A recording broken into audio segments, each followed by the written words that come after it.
අයිබෝන් පුතේ සියලු දෙනාටම අයිබෝවන්. අපි අද පන්තිය පටන් ගමු.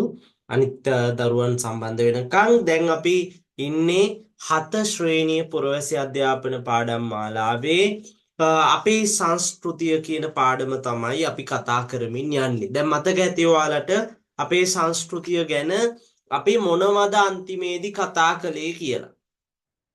එතකොට මම කරුණු කාරණා කිහිපයක් කතා කරා. ඔයාලගේ සංස්කෘතිය නැත්නම් අපේ සංස්කෘතිය කියන්නේ මොකක්ද කියන පාඩම යටතේ අපි ඔන්න මේ පාඩම තමයි අපි පටන් ගත්තේ. එතකොට මේ පාඩමේ අපි යම් දේවල් දැන් මේ වෙනකොට අපි සංස්කෘතියක් කියන්නේ මොකක්ද වගේ මාතෘකා කතා කරලා තියෙන්නේ. මතකයි නේද? මොකද්ද මේ සංස්කෘතියක් කියලා කියන්නේ කියන කාරණේ අපි කතා කළා. මං හිතන්නේ අපි ඒකට ආරම්භයක් ගත්තා. යම් ප්‍රවේශයක් අරගෙන තියෙන්නේ නේද? අපි ඒ ටික කතා කරගෙන ගියා. හරිද?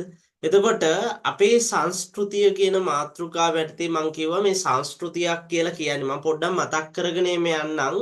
අද ආපු ළමයි ඉන්නවා නම් එතකොට එයාලටත් එක්ක අපිට මතක් කරගෙන මේ ටික යන්න පුළුවන්.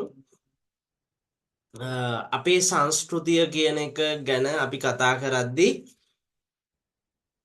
අපි කරුණු කාරණා ගණනාවක් කතා කළා. මම ඒ ටික නම් පොඩ්ඩක් පුතේ කතා කරගෙන යන්නම්. මොකද ඔයාලට ඒක වැදගත් වෙයි.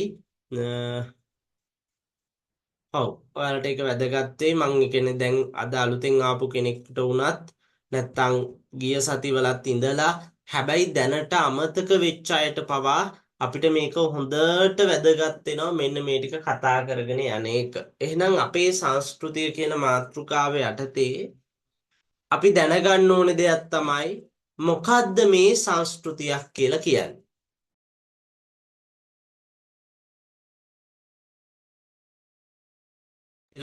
හරි. එතකොට සංස්කෘතියක් කියලා කියන්නේ මං කිව්වා අර අපි උපතේ ඉඳන් මැරෙනකම්ම ජීවත් වෙන විදිහට අපි පොදුවේ කියනවා ළමයි දෙයක් මොකද්ද සංස්කෘතියක් කියලා. නේද? අපිට එතකොට අපි ජීවත් වෙන්නේ උපතේ ඉඳන් මරණය දක්වාම අපි යම් සංස්කෘතියකට අනුකූලව කියලා කිව්වා. අපි සංස්කෘතියට වචනයක් කියනවනේ ඉංග්‍රීසියෙන් කල්චරල් කියලා. නේද? සංස්කෘතිය කියන එක අපිට සරලව හඳුන්වන්න පුළුවන් විදිහක් මම එදා ගිය දවස්වල කතා කළා. ඒ තමයි මිනිස්සුන්ගේ පුරුදු, ඇබ්බැහිකම්, විශ්වාස, හැසිරීම මේ සියල්ලගේම එකතුවක් තමයි මොකක් කියන්නේද? සංස්කෘතියක් කියන්නේ. ඒ කියන්නේ මිනිස්සුන්ගේ හැසිරීම, පුරුදු,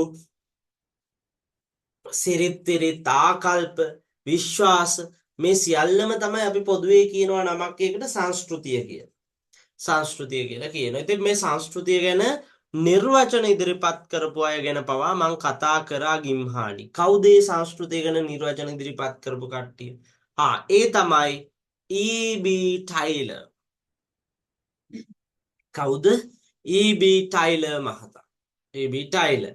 එතකොට E.B. ටයිලර් කියන්නේ මෙන්න මේ විදිහට සංස්කෘතිය ගැන අදහස් දක්වපු හඳුන්වපු කෙනෙක්. නේද?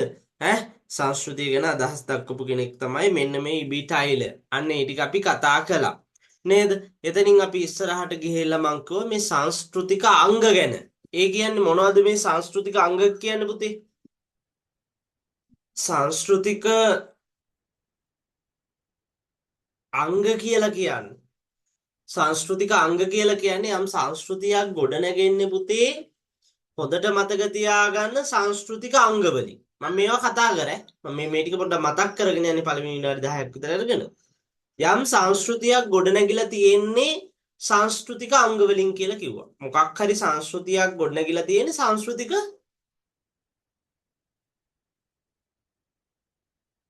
අංග වලින්. මොකද ආගමක්, ඒ කියන්නේ හැම සංස්කෘතියකටම තියෙනවා ආගමක්.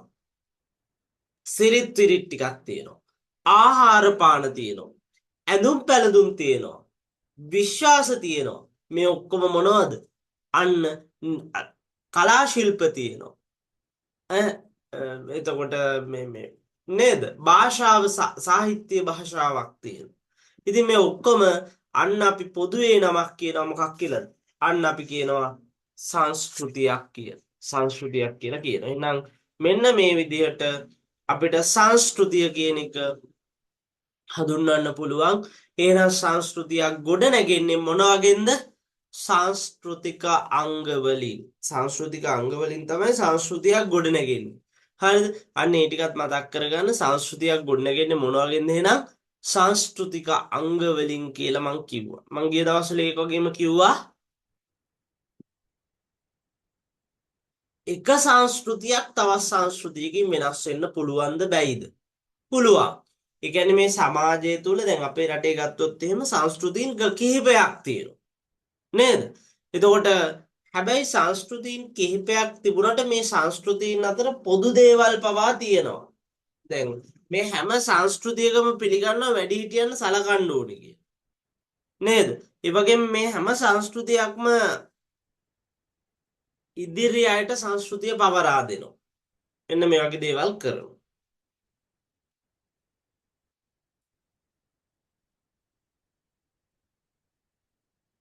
ඒ වගේම මං ගිය දවසේ කතා කළා පුතේ සංස්කෘතික විවිධත්වයට හේතු.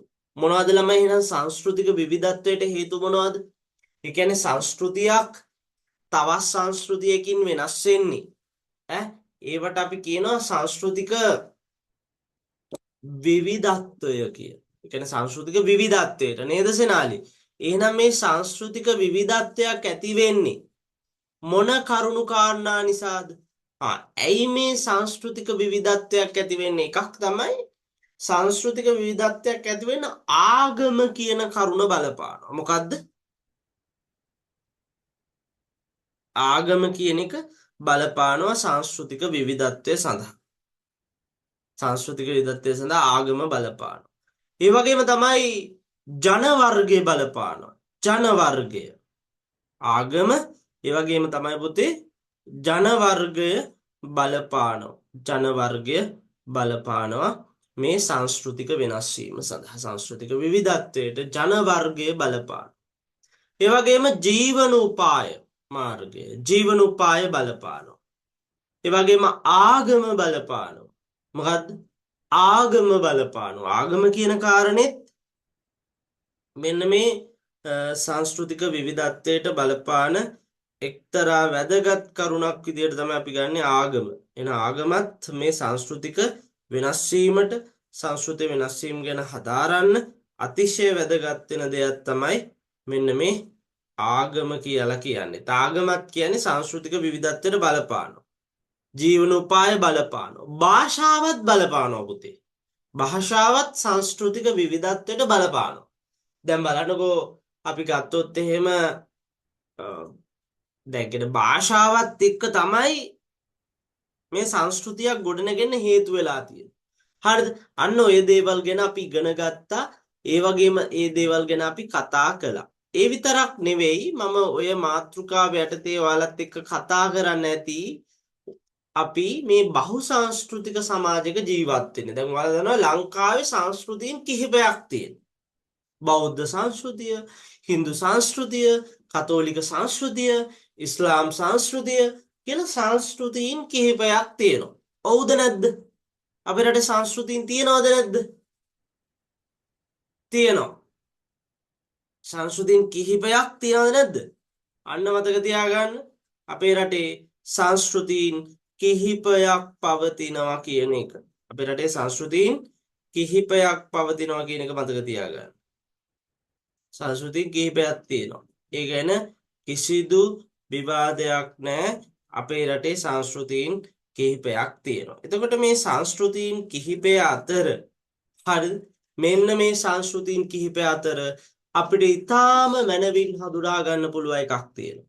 ඒ තමයි මේ සංස්කෘතික වෙනස් වීම ගැන කියද්දි අපේ රටේ සංස්කෘතීන් කිහිපයක් තියෙනවා. එතකොට අපිට මේ වගේ සමාජයක ජීවත් වෙන්න නම් දැන් බලන්නකෝ අපේ රටේ හැම සංස්කෘතියක් ගත්තොත් වෙනස්නේ. විවාහ ක්‍රමය වෙනස් වෙනවා. වෙනස් නේද? ඉස්ලාම් සංස්කෘතිය ගත්තොත් එහෙම එයාලා කරන චාරිත්‍රමද මේ බෞද්ධ සංස්කෘතිය කරන්නේ නැහැ වැරදි. එහෙම සමාන වෙන්නේ වෙනස්. ආහාර පාන රටාව වෙනස්. දැන් බලන්නකෝ අපි උදාහරණයක් විදිහට ගත්තොත් එහෙම ඔය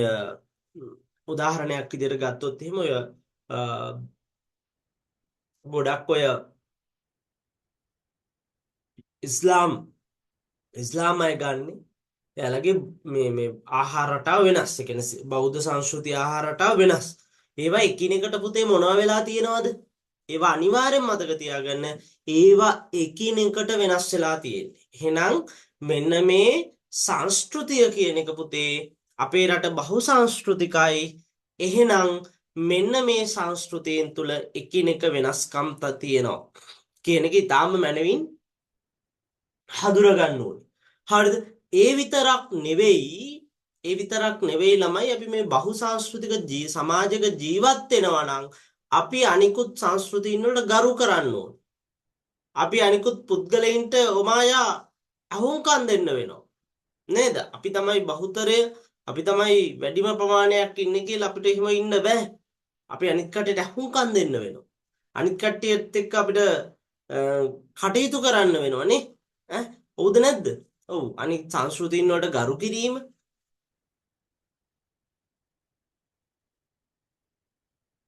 සමගිය, සහජීවනය මේ වගේ ගුණාංග අපි ළඟ තියෙන්න ඕනි කියලා කිව්වා. හරි. එහෙනම් අද අපි කතා කරමු ඔයාලගේ පිටුව පෙරලා ගන්න 82 වෙනි පිටුව. අපේ අද මාතෘකාව ශ්‍රී ලංකා ජන සමාජයේ සංස්කෘතික විවිධත්වය. මාතෘකාව මොකද? ශ්‍රී ලංකා ජන සමාජයේ සංස්කෘතික විවිධත්වය තමයි පුතේ අද අපේ මාතෘකාව වෙන්නේ. ශ්‍රී ලංකා සමාජයේ සංස්කෘතික විවිධත්වය. සංස්කෘතික විවිධත්වය.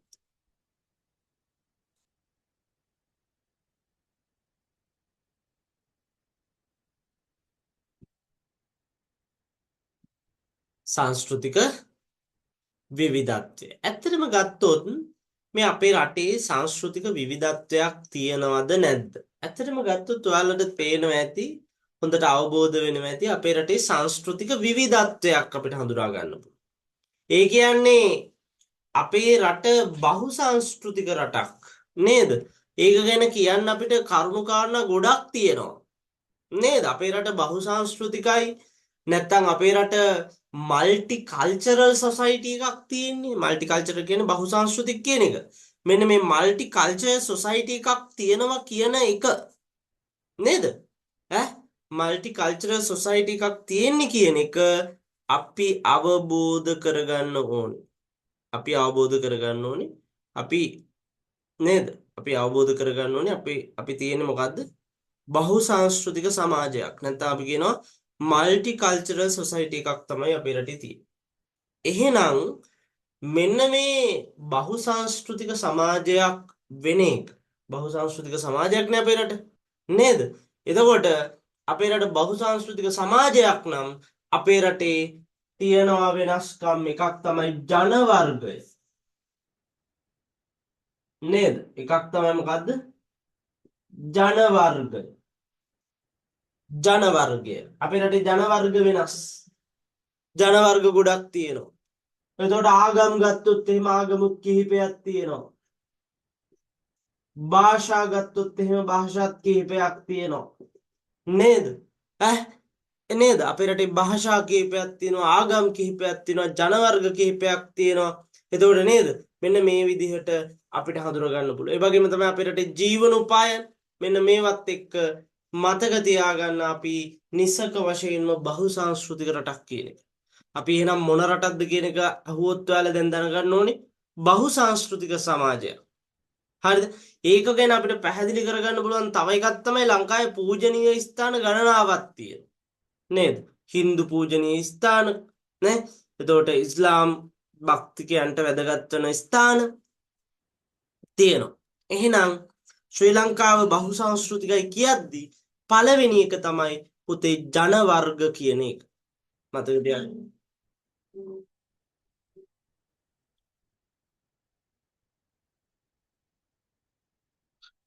හරි. එහෙනම් පුතේ එක තමයි ජන වර්ගය. ජන වර්ගය. ජන වර්ගය. නේද? ජන වර්ගය. ජන වර්ග තියෙනවා. ඒතර මොනවද ජන වර්ග? දැන් බලන්න අපේ රට බහුසංස්කෘතික නම් අපේ රටේ ජන වර්ග තියෙන්නේ පැයි කිහිපයක්. අපේ රටේ සිංහල කියන ජන වර්ගයක් තියෙනවා. බර්ග කියලා ජන වර්ගයක් තියෙනවා. නේද? සිංහල දෙමළ මුස්ලිම් බර්ග මැලේ. මෙන්න මේවා මොනවද? ජන වර්ග. එහෙනම් ඔයාලා මාතෘකාව ලියා ගන්න ශ්‍රී ලංකා දැන් දන්නවා ජන වර්ග. ඒක ශ්‍රී ලංකාව බහුසංස්කෘතික සමාජයක් කියන එකට එක උදාහරණයක් තමයි ලංකාවේ ජන වර්ග විවිධයි. එහෙනම් මෙන්න මේ ජන වර්ග ටික අපි ලියාගමු. ලිව්ව නේද මාතෘකාව පුතා? ඒක තමයි මම ලකුණු ටික පස්සේ අහන්නම් ළමයිගේ. හරි. ඔයාලා මාතෘකාව ලියන්න මෙන්න මෙහෙම ලියන්න. මාතෘකාව තමයි ශ්‍රී ලාංකීය ජන සමාජයේ සංස්කෘතික විවිධත්වය. ශ්‍රී ලංකා ශ්‍රී ලාංකික ජන සමාජයේ සංස්කෘතික විවිධත්වය. ශ්‍රී ලාංකීය සමාජයේ සංස්කෘතික විවිධත්වය. ශ්‍රී ලංකේ සමාජයේ සංස්කෘතික විවිධත්වය.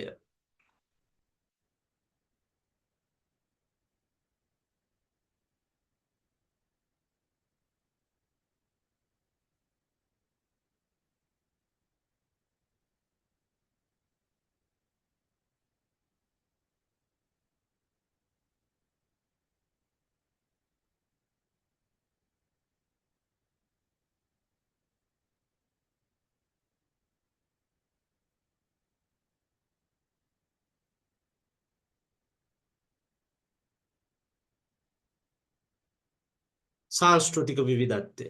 හරිද? ඒක තමයි මාතෘකාව. ඊට පස්සේ පුතේ මෙන්න මේ සංස්කෘතික විවිධත්වය කියලා මෙන්න මෙහෙම එකක් ලියාගෙන ඉන්න. මෙන්න මෙහෙම එකක් ලියන්න. මෙන්න මෙහෙම එකක් ලියන්න. මාතෘකාව ලියලා මම මේ දෙන ටික ලියා ගන්න. මං කියන ටික ලියා ගන්න. මං කියන ටික ලියන්න. ලියන්නේ මෙන්න මෙහෙම.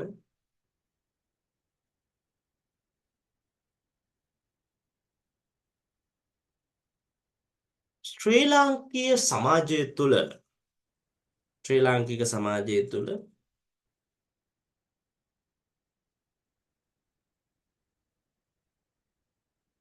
ශ්‍රී ලාංකික ජන සමාජය තුළ විවිධ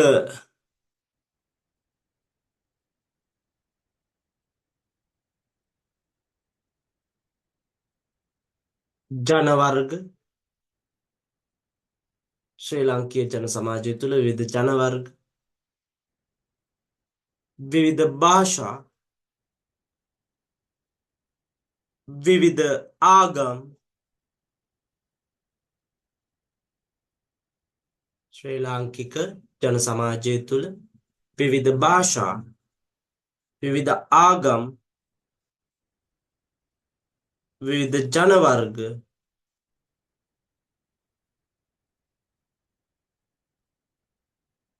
හඳුනාගත හැකි වේ.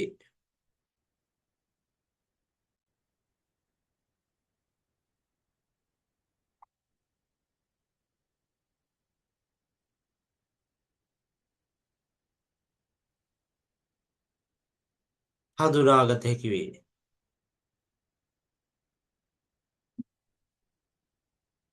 හඳුනාගත හැකි වේ. හරි නේද පුතේ? ශ්‍රී ලංකීය ජන සමාජය තුළ විවිධ ජන වර්ග විවිධ භාෂා විවිධ ආගම්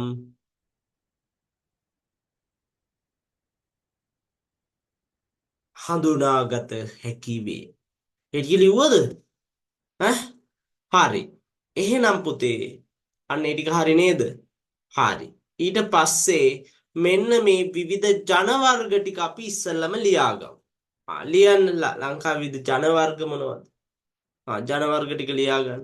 ඊට පස්සේ ආගම් ටික, භාෂා ටික, ඈ ජීවනෝපායනුත් අන්න ඔයට ගන්න පුළුවන්. ඉතින් අර ওই ටික ලියාගමු. හරි. මේ ටික ජන වර්ග ටික ඉස්සෙල්ලා ලියන්නකෝ.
ලිව්වද පුතේ? හරි. ඔය ටික ලිව්වනේ. හරි. විවිධ ජන වර්ග ටික ලිව්වා. හරිද? දැන් අපි යමු ඊට පස්සේ ජන වර්ග වලින් පස්සේ විවිධ ආගම් ගැන ලියා ගන්න. දැන් අපේ රටේ ජන වර්ග ගත්තොත් දැන් ඔයාලා මෙන්න මේක පැහැදිලි කරගන්න ඕනි. දැන් සිංහල කියන්නේ ජන වර්ගයක්. දෙමළ කියන්නේ ජන වර්ගයක්. ඒතර මුස්ලිම් කියන්නේ ජන වර්ගයක්. බර්ග් කියන්නේ ජන වර්ගයක්. හරිද පුතේ? මැලේ කියන්නේ ජන වර්ගයක්. ඒවට අපි කියන්නේ ජන වර්ග කියලා. හැබැයි ජන වර්ගයි ආගමයි පටල ගන්න එපා. දැන් සිංහල හැමෝම බෞද්ධ වෙන්නේ නැහනේ. හරිද? එතකොට ජන වර්ගයේ කියන එක අන්න ඔයාලා පැහැදිලි කරගන්න ඕනේ. හරිද? හරි. ආගමුයි ජන වර්ගය කියන දෙකක් හරි. ඊට පස්සේ ආගම් බලන්නකෝ. මෙන්න මේවා තමයි ආගම්. එහෙනම් අපේ රටේ තියෙන ආගම් මෙන්න මේ බෞද්ධ, ක්‍රිස්තියානි, හින්දු, ඉස්ලාම්. මේකත් ලියා ගන්නකෝ පුතේ.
හරි. මේ ටික ලියන්න නැති නේද? ආගම් ටික. ඊට පස්සේ අපි ලියමු. හරි. ජන වර්ග, ආගම්, ඊට පස්සේ අපිට වඩාත් වැදගත් වෙන්නේ භාෂා. මොනවද ලංකාවේ තියෙන භාෂා කියලා ඔයාලා දන්නවා. ලියන්නකෝ ලංකාවේ තියෙන භාෂා ටික. භාෂා ටිකත් ලියන්න.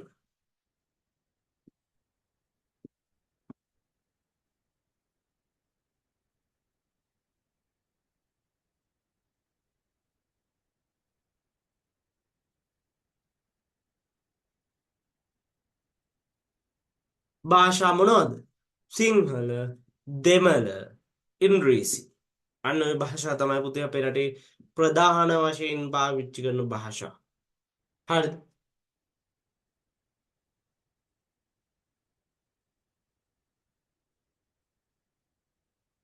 සිංහල, දෙමළ, ඉංග්‍රීසි. අන්න ඔය තමයි පුතේ අපේ රටේ භාවිතා වෙන භාෂා වෙන්නේ. අපේ රටේ දැන් අරාබි භාෂාව පාවිච්චි වෙන්නේ නැහනේ. දැන් අපේ රටේ ඉස්ලාම් ජන වර්ගයේ අය පවා පාවිච්චි කරන්නේ ද්‍රවිඩ ආගම.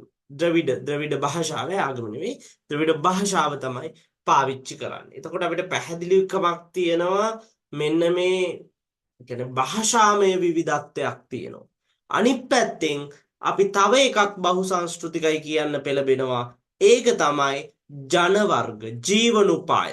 ජීවනෝපාය කියන එකත් ලියන්න. ජීවනෝපායන් ඉතින් විවිධාකාරයි. වෙළඳාම් කරනවා, නැත්නම් තේ නෙලනවා, හරි නැත්නම් ඒකෙන් අර නිශ්චිතවම හඳුනගන්න අමාරුයි. හැබැයි මේ ජීවනෝපාය කියන එකත් බහුසංස්කෘතික රටකට වැදගත් වෙන දෙයක්. හරි. ඒ අනුව අපිට පැහැදිලි මොකද්ද? ලංකාව කියන්නේ බහුසංස්කෘතික සමාජයක් කියලා. ලියන්න එහෙනම් මෙන්න මෙහෙම එකක්. මෙන්න මෙහෙම එකක් ලියන්න. මෙන්න මෙහෙම කාරණයක් ලියන්න. මෙන්න මෙහෙම පොඩි පොයින්ට් එකක් දාලා අපි මෙන්න මේක ලියාගමු.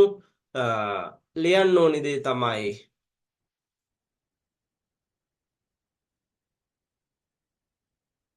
ශ්‍රී ලංකාවේ තුල විවිධ ජන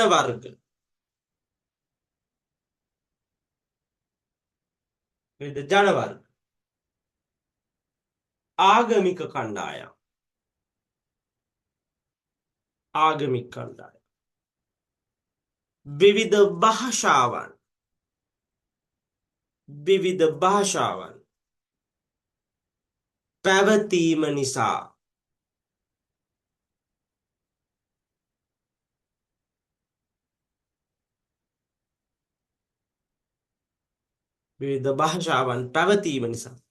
ශ්‍රී ලංකාව තුළ විවිධ ආගම් විවිධ ජනවර්ග විවිධ ආගම් විවිධ භාෂා පැවතීම නිසා බහුසාංස්කෘතික සමාජයක් ලෙස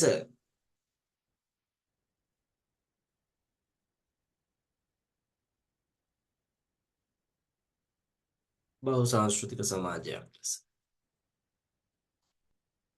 පුතේ මැලේ අයත් ගොඩාක් වෙලාවට කතෝලික තමයි ආගමක් විදියට අදහන්නේ. හරි. ශ්‍රී ලංකාව තුළ විවිධ ජනවර්ග විවිධ ආගම් විවිධ භාෂා පැවතීම නිසා බහුසාංස්කෘතික සමාජයක් වේ. බහුසාංස්කෘතික සමාජයක් බහුසාංස්කෘතික සමාජයක් වේ. බහුසාංස්කෘතික සමාජයක් වේ.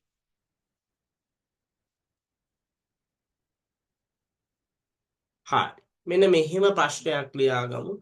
දැන් පුතේ මෙහෙම හිතන්නකෝ. ලංකාවේ දැන් බහුසාංස්කෘතික සමාජයක් කියන එක පැහැදිලි. ඇයි මේ බහුසාංස්කෘතික සමාජයක් වෙන්නේ ලංකාව? විවිධ ජන වර්ග, විවිධ භාෂා, විවිධ ආගම් තියෙනවා. ඒ නිසා තමයි ලංකාව මොකක් වෙන්නේද? අන්න ඔයාලා කියන බහුසාංස්කෘතික සමාජයක් බවට පත් වෙන්නේ. එතකොට ලංකාවේ දැන් මේ හැම ආගමකටම ආවේනික වෙච්ච නේද? හැම ආගමකටම සුවිශේෂී වෙච්ච ස්ථාන තියෙනවා ලංකාව තුල. මං ඒ ටික හොයලා ලියන්න දෙන්නේ. ලියන්න මෙන්න මේ ප්‍රශ්නේ. විවිධ ආගම් වලට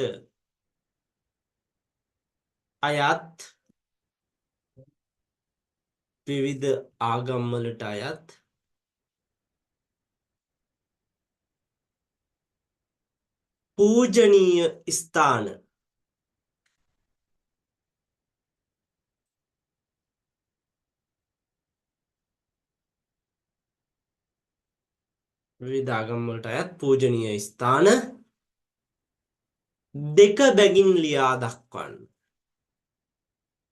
දෙක බැගින් ලියා දක්වන්න. මම විනාඩි 6ක් විතර දෙන්නම්. එක් ආගම් වලට අයිති පූජනීය ස්ථාන ටික ලියන්නකො පුතා. දෙක ගන්න ලියන්න. හරි. දැන් ලියන්න.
හරිද පුතේ? ලියලා ඉවරද? තව විනාඩි දෙකක් තියෙනවා ලියන්න.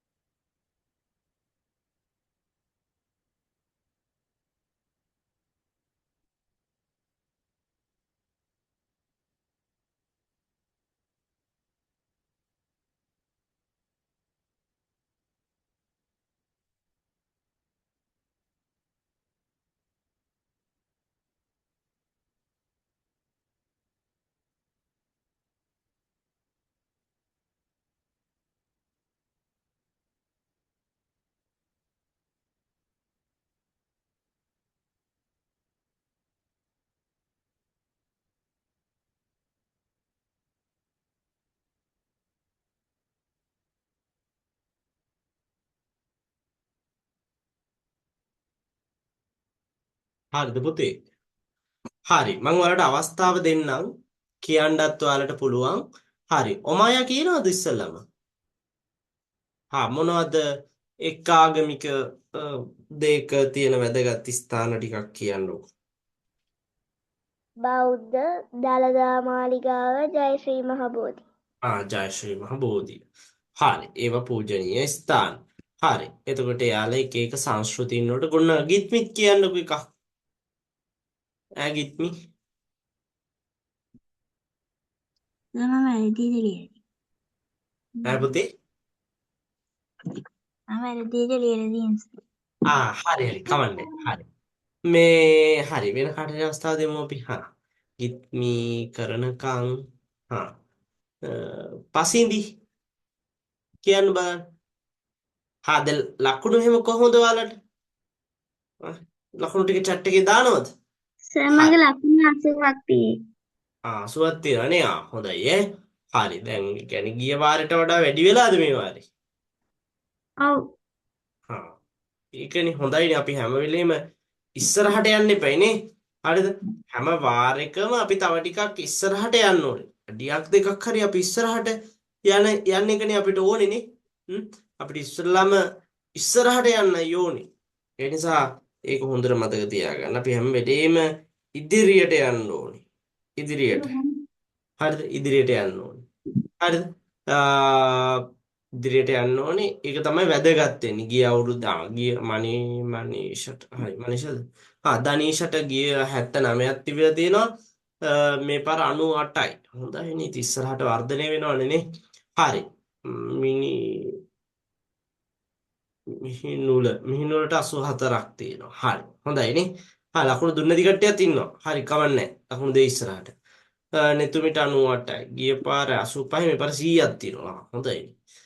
හරි. හරිලම්. හරි හරි. එහෙනම් ඔයාලා ලියන්න ඇතිනේ දැන් තියෙන අපිට වැදගත් ස්ථාන ටික මොනවද දැන් බෞද්ධ සංස්කෘතිය තුල දැන් කියන්නේ මේ වගේ බෞද්ධ ආගම තුල බෞද්ධ ආගමිකයන්ට වැදගත් වෙන ස්ථාන පූජනීය ස්ථාන තියෙනවා දැන් අපි ගත්තොත්. ඒතකොට Hindu අයට වැදගත් පූජනීය ස්ථාන මොනවද? නල්ලූරු කෝවිල එතකොට අපි ගත්තොත් එහෙම තව ඔය මාතලේ තියෙනවා මුත්තුමාරියම්මාන් කෝවිල. ඒ වගේම තමයි කතෝලික ආගමේ අයට තියෙනවා මොනවද? මඩුපල්ලිය, තලවිල ශාන්තානා දෙව්මැදුර වගේ තැන් නේද? අන්න ඒ වගේ දේවල් තියෙනවා. ඒ වගේම තමයි මේ ආගමික ජන කොටස් සහජීවනයේ යන තැනුත් තියෙනවා. ඒ කිසිම ආගමික බෙදීමක් නැතුව හැම තැනටම ඒ කියන්නේ හැමෝම යන තැනුත් තියෙනවානේ. ඒ කියන්නේ කිසිදු ආගමික බෙදීමක් නැතුව ආගමික සහජීවනයෙන් ඒ කියන්නේ විවිධ ආගම් කියන්නේ අපේ රටේ ඉන්න මේ හැම ආගමික කණ්ඩායමක්ම යන තැනුත් තියෙනවා. මොනවද ළමයි හිම ඒ කියන්නේ කිසිම බෙදීමක් නැතුව සහයෝගයෙන් ඒ කියන්නේ විවිධ ආගම් වලට අයත් කණ්ඩායම් පූජනීය ස්ථාන ලෙස සලකාගෙන යන තැන් තියෙනවා මොනවද? ලියාගන්න ඒක. ඒ ටිකත් අපි ලියමු. විවිධ ආගමික කණ්ඩායම් ශ්‍රී ලංකාවේ කිව්වත් කමන්නේ. ශ්‍රී ලංකාවේ විවිධ ආගමික කණ්ඩායම් පොදුවේ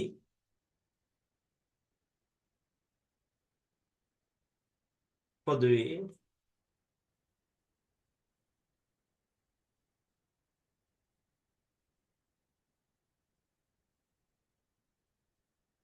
ගමන් කරන නැත්නම් වන්දනාමාන කරන උනත් කවන්නේ වන්දනාමාන කරන පූජනීය ස්ථාන දෙකක් ලියන්න. පූජනීය ස්ථාන දෙකක්. කියන්නේ විවිධ ආගමික කණ්ඩායම් නිතරම යනවා. ඒ වගේ පූජනීය ස්ථාන දෙකක් ලියන්න. හරි. ඒකත් කරන්නකෝ. එවැනි පූජනීය ස්ථාන ශ්‍රී ලංකාවේ විවිධ ආගමික කණ්ඩායම් වන්දනාමාන කරන පූජනීය ස්ථාන දෙකක්. එන ආගමික බෙදීමක් නැතුව වන්දනාමාන කරන්න යන පූජනීය ස්ථාන දෙකක්. ටක් ගාලා එකක් ලියන්න පුතේ.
ලිව්වද පුතේ?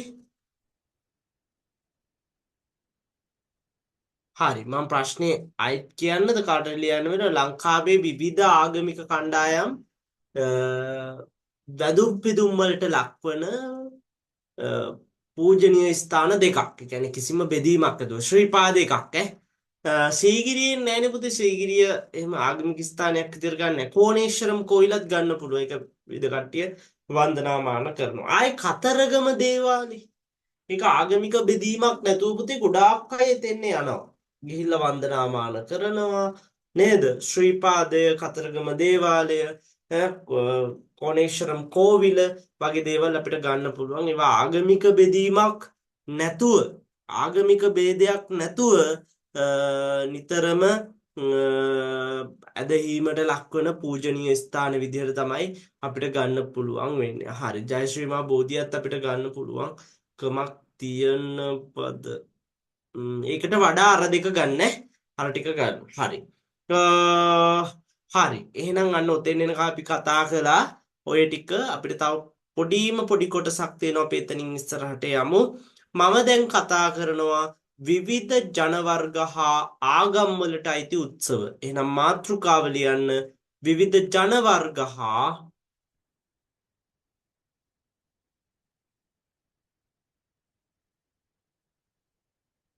විවිධ ජන වර්ග හා නැත්නම් විවිධ ආගම් හා ජන වර්ග වලට ආවේනික වූ ලක්ෂණ ලක්ෂණ දැන් දැන් විවිධ ආගම් ජන වර්ග වලට ආවේනික වෙච්ච උත්සව තියෙනවා පුතේ. හරිද? විවිධ උත්සව තියෙනවා. උත්සව කියලා ලියන්නේ ලක්ෂණ නෙමෙයි උත්සව ඈ. උත්සව මොනවද අපි උත්සව? දැන් එක උත්සවයක් ගැන මම කියනවා. දැන් අපි දන්නවා ඔය සිරිපාදේ හරි පුතේ සිරිපාදේ ගන්න පුළුවන්. එතකොට උත්සව දැන් බලන්නකෝ දැන් අපි ඔය බෞද්ධ සංස්කෘතියත් එක්ක ඒ ජන වර්ග කියන්නේ සිංහල ජන වර්ගයේ ආගම බෞද්ධ. එතකොට අන්න ඒකත් එක්ක එකතු වෙච්ච මෙන්න මේ මෙන්න මේ විදිහේ උත්සව ගණනාවක් ගොඩනැගිලා තියෙනවා. දැන් බලන්න සිංහල හින්දු අලුත් අවුරුද්ද තියෙනවා. ඒක අපි සමරන උත්සවයක්. තව වෙසක් උත්සවය පොසොන් ඇසළ වගේ උත්සව. දැන් මේකත් පුතේ අර එක අපේ රටේ දැන් අර මං කියවනේ අපේ රට සංස්කෘතික බහු සංස්කෘතික රටක්නේ. සංස්කෘතින් කිහිපයක් තියෙනවා. ඒ අනුව අපිට පැහැදිලි මොකද්ද? මෙන්න මේකත් එක ආගමික ඒ කියන්නේ ජන වාර්ගික ආගමික උත්සව අවස්ථාවක්. හරිද? එතකොට පුතේ රටක මෙන්න මේ විදිහේ විවිධ ආගමික උත්සව තියෙන්න පුළුවන්කමක් තියෙනවා. තියෙනවනේ ළමයි සාමාන්‍යයෙන් නේද? භාෂාවක් ආගම් ඒත් එක්කම ඇති වෙච්ච සංස්කෘතික දේවල් තියෙනවා. දැන් අපි සිංහල අලුත් අවුරුද්ද ගත්තොත් එහෙම මේකේ ඇතුලේ ගොඩාක් දේවල් අපි තියෙනවා සංස්කෘතික උත්සව. ඒ ගනුදෙනු ලිඳත් එක්ක ගනුදෙනු කිරීම, ආහාර අනුභව කිරීම, අනේ වගේ දේවල්. දැන් වෙසක් උත්සවය ගන්නකො. වෙසක් උත්සවය කියන්නේ පුතේ බෞද්ධ සංස්කෘතිය තුල ඉතාම වැදගත් වෙච්ච උත්සව අවස්ථාවක්. එතකොට මේක ඇතුලේ අපි බුදුන් වහන්සේගේ උපත නේද බුදු වීම, පිරිනුවන් පෑම කියන මෙන්න මේ උත්සව අවස්ථා කිහිපෙම සැමරීමකට ලක් කරනවා. ඒ විතරක් නෙවෙයි. ඒ තුල විවිධාකාර විදිහට විවිධාකාරී උත්සව සැමරීම් දන්සල් පැවැත්වීම් නේද ප්‍රතිපත්ති ආමිස පූජා පැවැත්වීම් අන්න ඒවා තියෙනවා. හරි. එහෙනම් මෙන්න මේ මාතෘකාව ලියලා පළවෙනි උත්සව කිහිපෙන් එකක් අපි කතා කරමුද? එකක් ලියමුද ඔයාලා? එක උත්සවයක් ගැන මෙතන තියෙන උත්සව වලින් එකක් ගැන විස්තර කරන්න. එක උත්සවයක් ගැන ඔයාලා පොඩි පැහැදිලි කිරීමක් කරන්න පුළුවන්ද කියලා බලමුද? ලියන මාතෘකාව විවිධ ජන වර්ග වලට හා ආගම් වලට අයත් උත්සව කියලා ලිව්වනේ අපි. එහෙනම් පළවෙනියෙන් ලියන්න. පළවෙනියෙන් ලියන්න.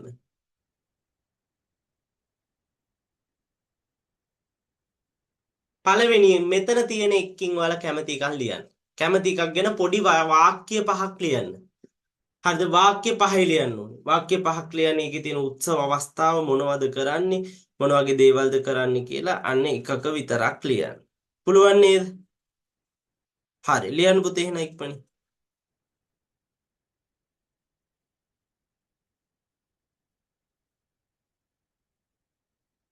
ඉක්මනින් ලියන්න එක උත්සවයක් ගැන.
හරි. එක උත්සවයක් ගැන ලියන්න. තව විනාඩි 2ක් දෙන්නම්. අපි ලියලා ඉවර කරමු. එක උත්සවයක් ගැන ලිව්වනම් ඇති. මෙතන තියෙන ඒ වගේ.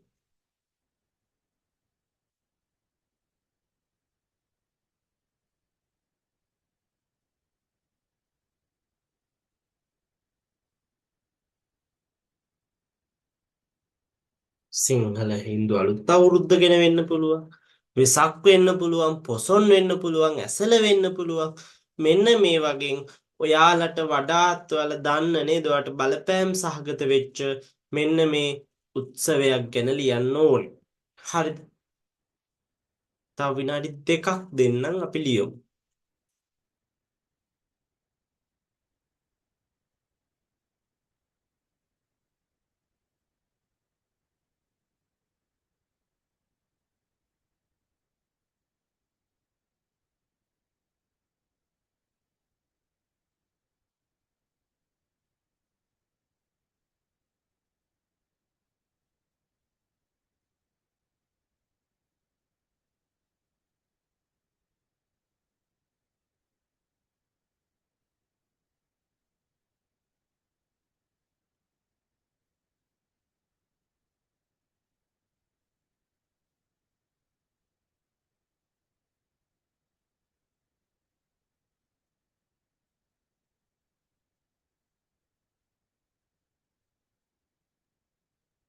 හරි. මං හිතනවා එකක් ගැන ඔයාලා ලියන්න ඇති කියලා. ඔයාලා දැන් ඔය අපි ගත්තේ ඔය තියෙන එක උත්සව කාණ්ඩයක්. එතකොට නේද? අපි දැන් මේ තියෙන එක උත්සව වර්ගයක් අපි ලියලා ඉවරයි නේද? හා. කොහොමද ලියලා ඉවර කට්ටිය? හරි. අපි පුතේ තව විනාඩි 8කින් පන්ති ඉවර කරනවා. 8කින් හරියටම විනාඩි 8කින් අපිට පන්ති ඉවර කරන්න පුළුවන්. හරිද? තව පොඩි වෙලාවක් ඉන්න. දැන් මොකද හෙට ඉඳන් ඔයාලට නිවාඩුනේ. හෙට නිවාඩු අනිද්දා ඉඳන් සඳ ඉඳන් දීර්ඝ නිවාඩුවක් තියෙනවානේ. මාසයක් නිවාඩු තියෙනවා. මාසයක්. හරිද? ඒ නිසා ඒක දීර්ඝ කාලයක් නේද? මාසයක් නිවාඩු කියන්නේ නේ. ගොඩාක් කාලට නිදහසේ සෙල්ලම් කරන්න ඕනේ නැද්ද මේ කාලේ? ඈ ළමයි සෙල්ලම් කරන්න ඕනේ. ඒකට තමයි දෙන්නේ නිවාඩුවක් දෙන්නේ සෙල්ලම් කරන්න. ඒ නිසා අනිවාර්යෙන් දවල් වල හොඳට සෙල්ලම් කරන්න, පොතක් කියවන්න, ෆිල්ම් එකක් බලන්න, මේ දේවල් කරන්න ඕනේ. හරිද? ෆෝන් එකේම ඉන්න එපා. හරිද? ෆිල්ම් එකක් බලන්න හොඳ. චිත්‍රපටියක් ඔය ළමා චිත්‍රපටි ඕන තරම් තියෙනවා. හරිද? ඒ වගේ එකක් බලන්න. එතකොට ඔයාලට තව හොඳ පොතක් කියවන්න. ඈ ඒ අතරතුර ඔයාලට තියෙන පෙළ පොත්වල තියෙන ලස්සන ලස්සන පාඩම් තියෙනවා. ඒවා කියවන්න. හරිද?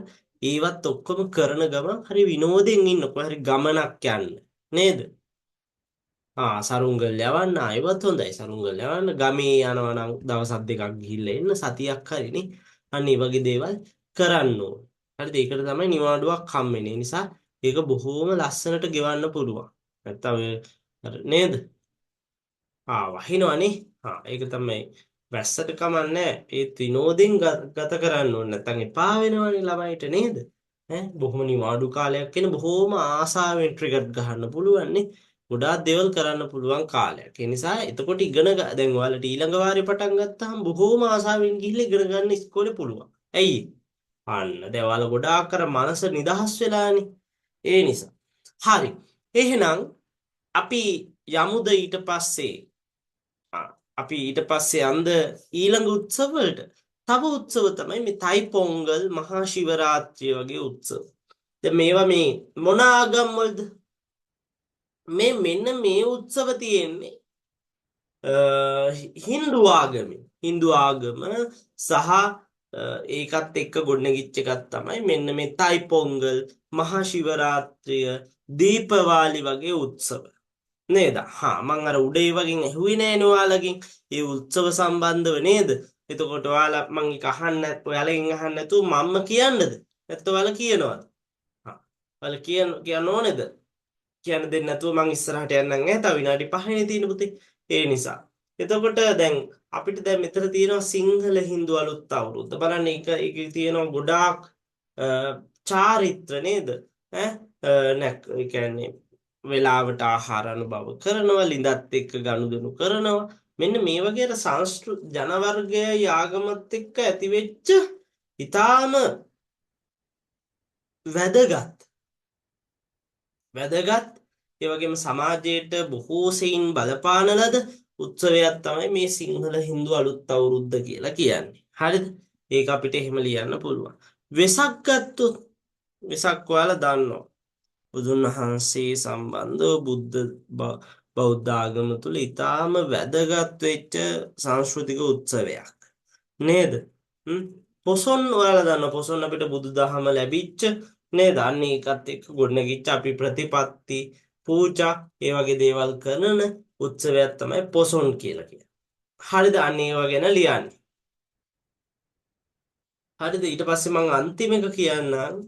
ඒ තමයි දෙවනි උත්සව තයි පොංගල් වගේ මහා ශිවරාත්‍රිය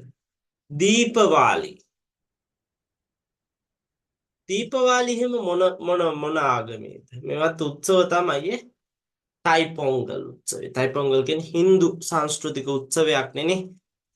මහා ශිවරාත්‍රියත් එමෙ දීපවාලිත් එහෙම තමයි. දීපවාලි හරි. එතකොට අනිත් වගේ උත්සව සංස්කෘතික උත්සව තියෙනවා. ඒ වගේ දෙවියන් ඇදහිීම, දෙවියන්ට වන්දනාමාන කිරීම නේද? ඒවා තමයි බොහෝ දුරට සිද්ධ වෙන කාරණා බවට පත් වෙන දෙවියන් වන්දනා කරන එක නේද? ඒ වගේ ඒවා අපිට අතිශය වැදගත් වෙනවා. අතිශය වැදගත් වෙනවා. හරිද? ඒක මතකයි නේද? ඈ හරි. ඒක මං හිතන්නේ මතක් වෙන්න අවශ්‍යතාවයක් තියෙනවා නේ.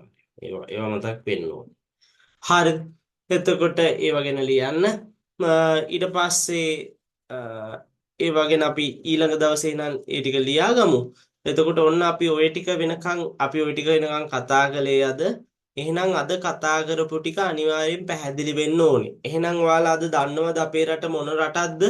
ශ්‍රී ලංකාව මොන රටක්ද කියලා ඇහුවොත් දැනගන්න ඕනේ ඔයාලා. ලංකාව කියන්නේ මොන රටක්ද ළමයි? කොයි බලන්න කියන්න බලන්න chat එකට දාන්න බලන්න මොන රටක්ද උමායා? උමායා මොන රටක්ද ලංකාව? බහුසංස්කෘතික රටක්. අන්න හරි බහුසංස්කෘතික රාජ්‍යයක්. බහුසංස්කෘතික රටක් තමයි ලංකාව කියලා කියන්නේ. හරිද? එතකොට අන්න හරි මල්ටි කල්චරල් සොසයිටි එකක් කියලා කිව්වට වැරද්දක් නැහැ. ඒකත් ඉංග්‍රීසියෙන් කියන්නේ මල්ටි කල්චරල් සොසයිටි එකක් කියලා. හරි. එතකොට ලංකාව තුල මේ බහුසංස්කෘතිකයි කියලා කියන්න පුළුවන් ලක්ෂණ මොනවද? ලක්ෂණ තමයි විවිධ ජන වර්ග ඉන්නවා. විවිධ ආගම් ඉන්නවා. විවිධ භාෂා කතා කරනවා. විවිධ ජීවනෝපායන් තියෙනවා. ඉතින් අන්න මේ වගේ එකතුවක් තමයි ළමයි මොනවද කියන්නේ? අන්න අපි බහුසංස්කෘතිකයි කියන්නේ. එහෙනම් බහුසංස්කෘතිකයි කියන්නේ හේතු මොනවද? ශ්‍රී ලංකාවේ විවිධ ජන වර්ග ඉන්නවා. විවිධ භාෂා කතා කරනවා. විවිධ ආගම් අදහනවා. අන්න එවැනි සමාජයක ඒ වගේම විවිධ ජන වර්ග විවිධ භාෂා ඒ විතරක් නෙවෙයි විවිධ ජීවනෝපායන් වලින් සමන්විත මෙන්න මේවා ඔක්කොම මොකද්ද? මේ ඔක්කොටම අපි කියනවා හරිද? බහුසංස්කෘතික සමාජයක් කියලා. පැහැදිලි නේද? මේ ඔක්කොටම තමයි අපි කියන්නේ මොකක්ද කියලාද? බහුසංස්කෘතික සමාජයක් කියලා කියන්නේ. හරිද? බහුසංස්කෘතික සමාජයක් කියලා කියන්නේ. ඉතින් ඒ අනුව ලංකාව බහුසංස්කෘතිකයි. ඒ වගේම ලංකාවට ආවේනික වෙච්ච සංස්කෘතික උත්සව ගණනාවකුත් තියෙනවා කියලා අපි කතා කරා. මේවා එකින් එක අපි ඊළඟ දවසේ විස්තර කරමු. හරිද? එහෙනම් අපි ජීවත් වෙන සමාජේ බහුසංස්කෘතික නිසා අපි ඒ අනුව තමයි වැඩ කරන්න ඕනේ. හරිද? අපි ඒ අනුව කටයුතු කරන්න ඕනේ. හරිද? ඔව්. හරි. එහෙනම් අපි ඊළඟ දවසේ හම්බෙමු නේද? අද ඔයාලට කිසි ප්‍රශ්නයක් තියෙනවද මොනවා හරි ගැන? ප්‍රශ්නයක් තියෙනවා නම් කියන්න. තියෙනවද? නෑනේ. හරි. එහෙනම් පුතේ සියලු දෙනාටම අයබෝවන්. අපි ඊළඟ දවසේ හම්බ වෙමු. අයිබෝවන් සර්. අයිබෝන් සර්. අයිබෝවන්. අයිබෝන් අයිබෝවන්. ආයුබෝවන් සර්. ආයුබෝවන් ආයුබෝවන් සර්. ආයුබෝවන් සර්. ආයුබෝවන් සර්.